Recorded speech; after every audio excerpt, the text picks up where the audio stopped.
Mulat pa raw tayo mga igan, binabantayan ngayon ng pag-asa ang isang panibagong low pressure area o LPA na nasa labas ng Philippine Area of Responsibility. Huli itong namataan sa layong 800 at 40 kilometro timog silangan ng Mindanao. Ayon sa pag-asa, maliit pa ang tsansang maging bagyo ito.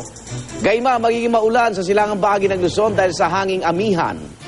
Sa datos naman ng Weather Central, posibleng ulanin din ang silangang bahagi ng Visayas.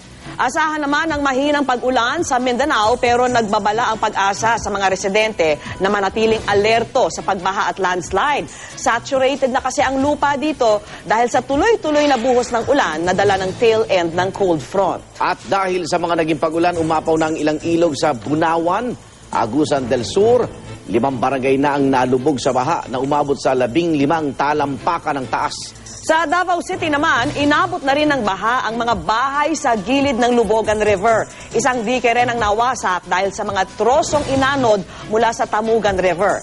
Patuloy naman ang relief operations ng GMA Kapuso Foundation at ng lokal na pamahalaan ng mga sinalanta.